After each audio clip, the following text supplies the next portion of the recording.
All right, so we got our hoop bender from Bootstrapfarmer. This is the bender that does the 20-foot span hoop bends. So Bootstrap tells you to measure 9 inches from the end of your pole, and that's where you start bending. So we have that mark on our first pole, and we have it on the outside of this strap on the bender. So that's where we're going to start bending. So we actually have it lined up on the pole where they forged the pole, so we know that we're bending a consistently straight pole when we're doing our bend. So we actually do our bends a little different than the directions from Bootstrapfarmer. Instead of bending every pole the same way, we bend them in sets. The 20-foot hoop is a three pipe span. So we actually will mark the first one 9 inches, put the second one in the end, and do a continuous bend.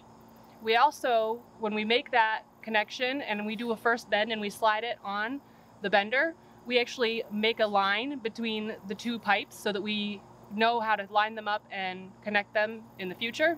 And we also label them. So for instance, we would do 1A, 1B, and 1C for the 3 pipe set. When we get to the end of the 3 pipe succession, we will measure 9 inches from the end of the last pipe, and we won't bend that so that it matches from one side to the other, the start to the end.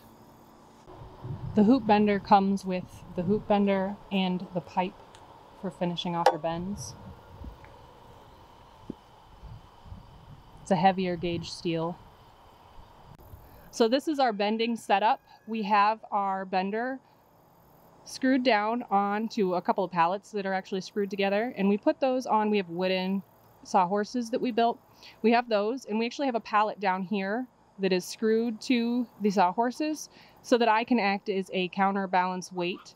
So when Brian is bending the poles, it doesn't tip the whole structure over. And then we also have a stack of pallets with a board, just trying to match the height of everything so that we can try to have really nice straight poles that we're building for our hoop structure. We marked it, and then we also gave it a number and a letter to make sure each joint lined up and was the same as when we bent them. We're just using 3/4 inch self-tapping screws.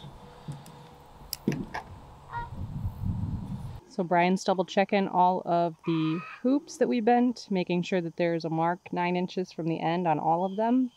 That's how far we'll put them into the ground post.